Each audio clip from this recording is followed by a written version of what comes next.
El rey Salomón es una figura intrigante debido a las numerosas afirmaciones que la Biblia hace sobre él. Muchos creen que sus tesoros aún permanecen ocultos bajo tierra, y la búsqueda, que duró siglos, de las minas del rey Salomón acaba de concluir. Durante más de 300 años, el mundo buscó la legendaria mina que supuestamente perteneció a Salomón en tiempos bíblicos. A pesar de numerosos intentos y afirmaciones de éxito, nadie la había localizado definitivamente. Sin embargo, un joven investigador y científico no solo ha descubierto las minas, sino que también ha aportado datos históricos sobre las estructuras. Desde las pruebas científicas hasta las muestras que confirman el hallazgo, hoy exploraremos los lugares históricos que pertenecieron al rey Salomón, uno de los personajes más ricos de la historia bíblica.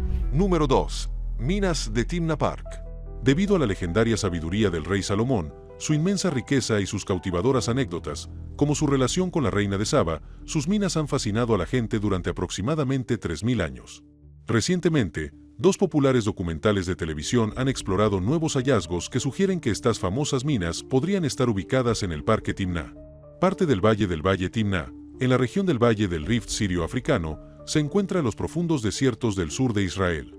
Fue construida hace millones de años por la acción tectónica. Desde que el eminente arqueólogo Nelson Gluck identificó las columnas del rey Salomón hace aproximadamente 90 años, los hallazgos en esta región se encuentran entre los descubrimientos arqueológicos más importantes. Hablaremos más sobre Gluck en el video, ya que hizo algunas afirmaciones extrañas y, francamente, increíbles a pesar de haber identificado este sitio histórico. Durante los últimos 70 años, muchos arqueólogos creyeron que el rey Salomón no fue un monarca poderoso, sino simplemente un líder local de menor rango.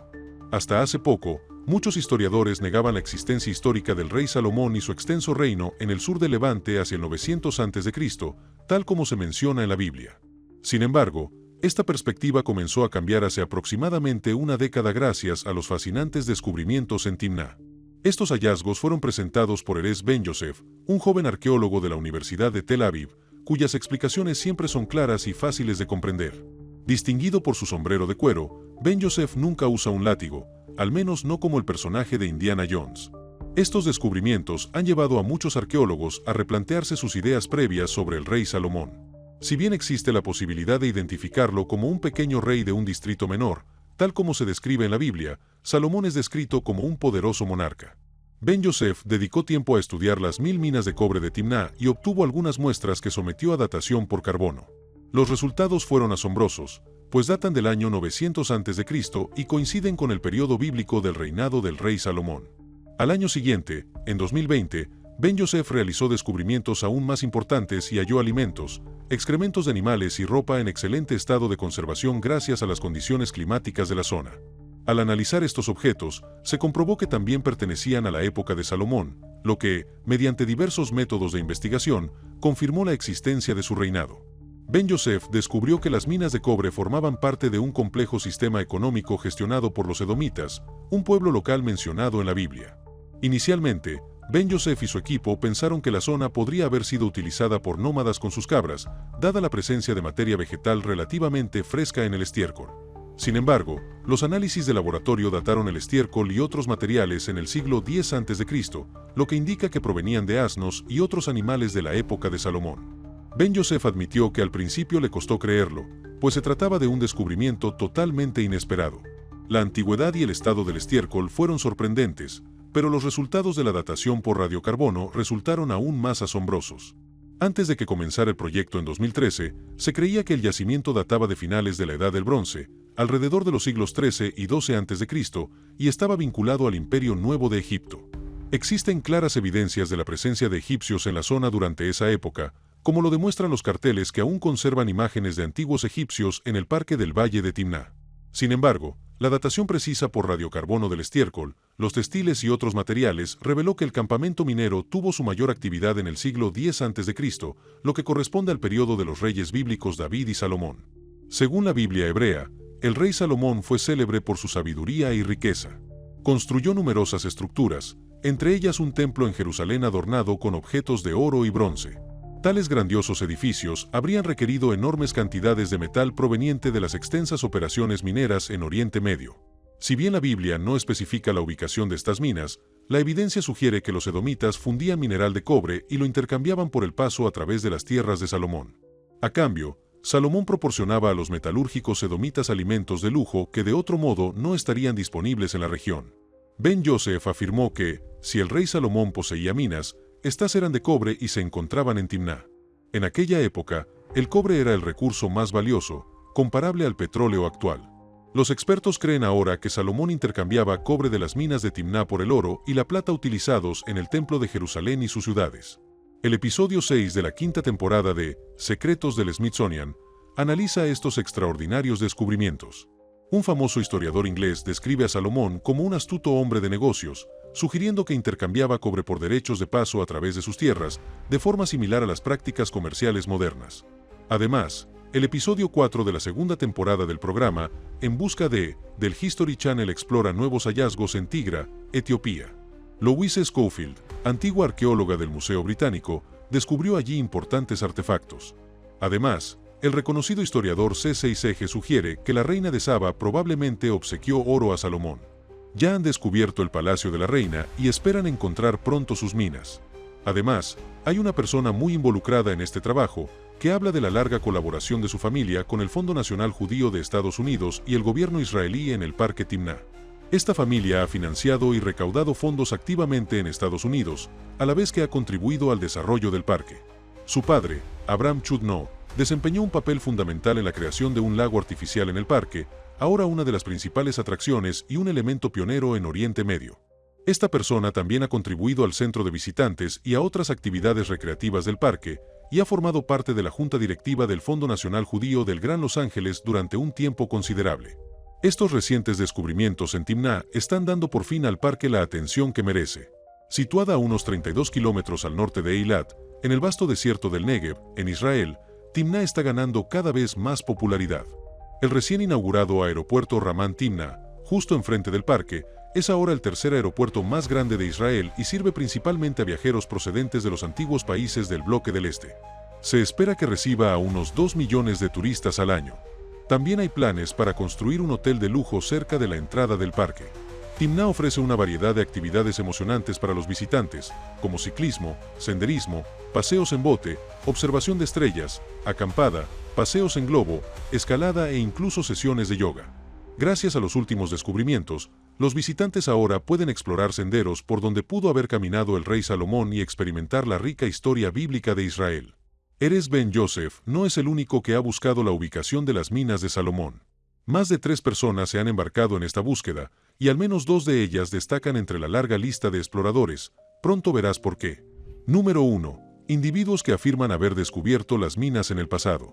En la década de 1930, Nelson Gluck, un arqueólogo estadounidense, afirmó haber desenterrado las míticas minas durante su exploración del Valle de Araba, rico en cobre. Forma la frontera entre el actual Israel y Jordania y abarca una considerable falla geológica que se extiende desde el Mar Muerto hasta el Mar Rojo.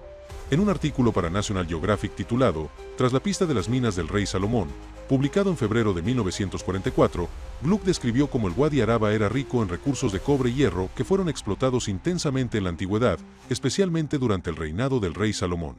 A pesar de las afirmaciones de Gluck, muchos arqueólogos posteriores discreparon.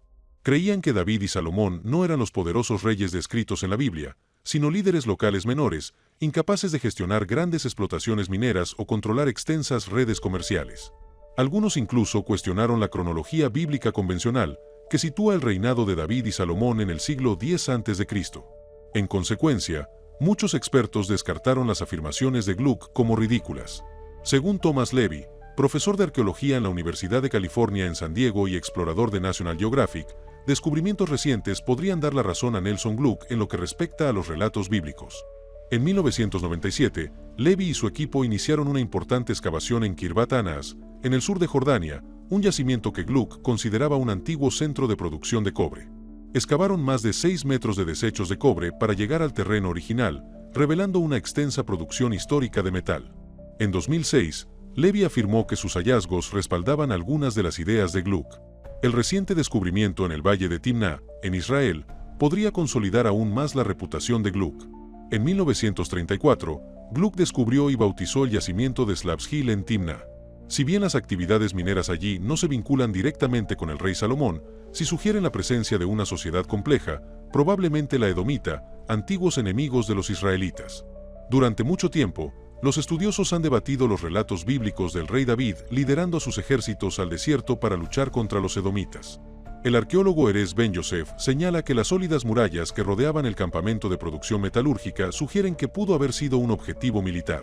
Si los relatos bíblicos son exactos y David derrotó a los edomitas, es posible que les impusiera impuestos. Ben Yosef sugiere que existe una alta probabilidad de que la riqueza de Jerusalén proviniera de los impuestos a quienes extraían metales. Nelson Gluck no es el único que afirma haber encontrado las minas de Salomón. Ron Wyatt también creía haberlas descubierto, junto con muchos otros objetos, sitios y artefactos bíblicos, algunos de ellos verdaderamente asombrosos. Ron Wyatt trabajaba como enfermero anestesista en Madison, Tennessee. A los 27 años, vio una foto en la revista Life del yacimiento de Duripinar, en el este de Turquía, una gran formación natural con forma de barco que se cree que son los restos del Arca de Noé. Esta imagen despertó el interés de Wyatt, llevándolo a una larga carrera como pseudoarqueólogo sensacionalista. Durante al menos 22 años, viajó a Oriente Medio en numerosas ocasiones, contando historias elaboradas sobre sí mismo y sus descubrimientos que harían palidecer de envidia al mismísimo Indiana Jones. Actualmente, los partidarios de Wyatt perpetúan la idea de que reveló ciertas verdades a través del sitio web Wyatt Archaeological Research y otras organizaciones. Sin embargo, la obra de Velikovsky ha sido completamente refutada por los arqueólogos y otros estudiosos de la Biblia. Joe Sies, conservador de antropología y arqueología de la Autoridad de Antigüedades de Israel en Jerusalén, declaró el 8 de agosto de 1996 que Ron Wyatt no podía ser considerado arqueólogo y carecía de permiso legal para realizar excavaciones. En Israel o Jerusalén, realizar excavaciones legales requiere como mínimo una licenciatura en arqueología, título que Ron Wyatt no poseía. A pesar de sus numerosas afirmaciones, Joe Sies destacó que las aseveraciones de Wyatt carecían de fundamento científico y jamás habían sido publicadas en una revista especializada. Comparó las historias de Wyatt con las que se encuentran en tabloides como The National Enquirer o The Sun, expresando su incredulidad ante la posibilidad de que alguien pudiera tomar en serio sus afirmaciones. Wyatt también estaba afiliado a la Iglesia Adventista del Séptimo Día. Dos académicos de la misma denominación religiosa que Wyatt, Russell R. y Colin de Standish, elaboró un informe exhaustivo sobre sus afirmaciones. Los hermanos Standish, gemelos de Nueva Gales del Sur, Australia, eran idénticos físicamente. Russell, quien falleció en 2008, trabajó como médico, dirigió hospitales y realizó labores médicas a nivel internacional. Colin fundó y dirigió el Heartland College en Virginia.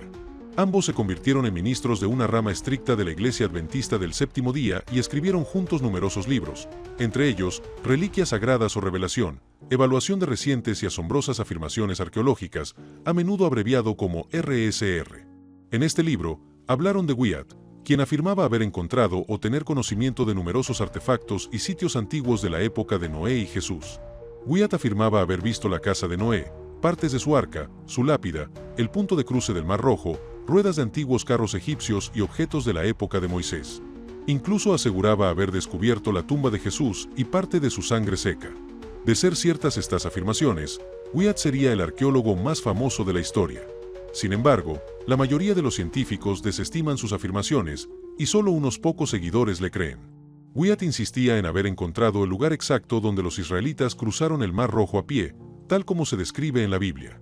Afirmaba haberse sumergido en el Golfo de Acabá con equipo de buceo especial y haber hallado restos de antiguos carros, como ruedas y armazones, así como huesos de personas y caballos esparcidos por una amplia zona. Sin embargo, esta afirmación presenta varios problemas. En primer lugar, se desconoce el lugar exacto donde los israelitas cruzaron el Mar Rojo, tal como se describe en la Biblia. La Biblia menciona 3 lugares específicos, pero con el paso del tiempo, las ubicaciones exactas se han perdido debido a cambios históricos. La mayoría de los expertos ubican el cruce bíblico en el Golfo de Suez, no en Acabá como sugirió Wyatt. Esta discrepancia evidencia la complejidad de interpretar antiguos relatos bíblicos y sus ubicaciones precisas. También invita a reflexionar sobre los métodos arqueológicos, especialmente respecto a eventos religiosos. La arqueología no solo encuentra objetos antiguos, sino que interpreta su significado histórico. Diferentes arqueólogos pueden interpretar la misma evidencia de formas distintas, generando numerosos debates. Muchos cuestionan la fiabilidad de los hallazgos de Wyatt, quien afirmó haber descubierto ruedas de carros y huesos humanos en el fondo del Golfo de Acabá. Aunque fascinantes, estas afirmaciones requieren pruebas sólidas. En arqueología, otros expertos deben verificar los hallazgos para garantizar su exactitud. Este proceso mantiene la integridad de la información basada en evidencia sólida. Wyatt afirmó usar equipo básico de buceo para encontrar artefactos a 60 metros de profundidad, pero el equipo convencional solo alcanza 38 a 40 metros. Las inmersiones más profundas requieren equipo avanzado. La Biblia indica que el ejército faraónico fue aniquilado en medio del mar. Según el almirantazgo británico, la profundidad central en Aqaba es de aproximadamente 2.800 pies, no coincidiendo con los 200 pies donde Wyatt afirmó hallar artefactos. Wyatt también afirmó encontrar huesos de caballos y personas del suceso ocurrido hace 3.500 años. Para perspectiva, cuando descubrieron el Titanic en 1985, 73 años después de hundirse, utilizaron cámaras especializadas y capturaron más de 53.000 imágenes, pero no hallaron restos humanos. La vida marina y el ambiente salino habían consumido toda evidencia. Es improbable que restos de hace 3.500 años se conserven en agua. Las afirmaciones de Wyatt requieren pruebas más contundentes.